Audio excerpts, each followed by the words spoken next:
Ito po kasing subsistence allowance na naging anunsyo po ng presidente na tinataasan niya nga po yung base pay, I'm sorry, base pay po and increasing yung akin binanggit na allowance ng military and uniformed personnel.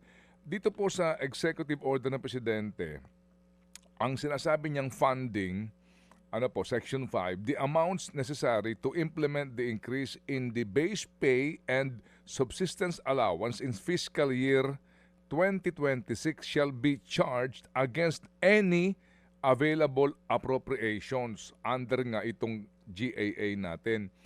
Wala ito sa NEP na binuo ng executive. Pero dito po sa GAA, naisingit nila ito. Mm. Alam mo, Manong Ted, yan ay napakalinaw din na political move ng presidente. No? Nakaka-disappoint nga eh.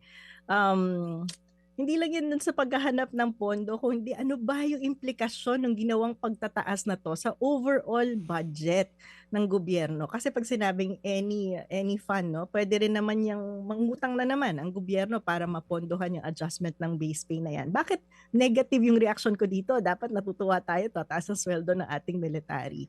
Alam niyo po, ina-appreciate natin ang serbisyo ng military natin. Pero ito po ay isa din sa mga issue na madalas kong inire-raise. Kapag po tumaas ang base pay ng sweldo ng military, ay tumataas din ang kaugnay na retirement ng mga retired military and uniformed personnel. Bakit ito issue?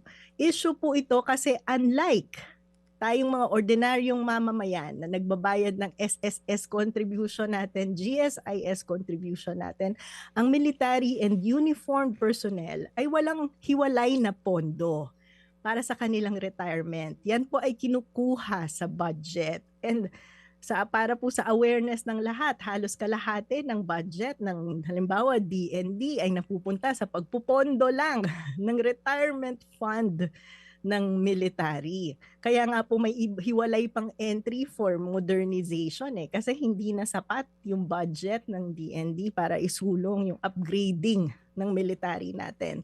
Matagal na pong sinusulong na sana magkaroon ng hiwalay na pondo kasi halos trilyon na ang utang natin diyan sa unfunded liability sa retirement ng military and uniformed personnel. Kaya for me, very irresponsible itong ginawa ng Pangulo na itaas, mag-commit sa pagtataas ng base pay sa 2026, 2027, 2028.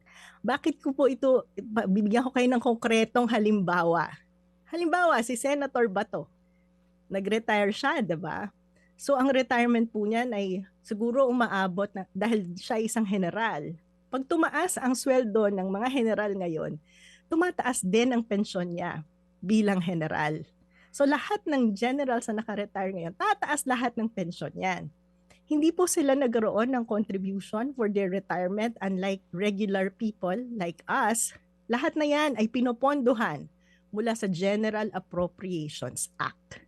So ibig sabihin, itong ipinangako ng Pangulo na pagtaas ng sweldo for 2026, 2027, 2028 ay nangangahulugan ng mas malaking allocation, mas malaking kakainin sa budget natin para sa retirement ng military and uniformed personnel.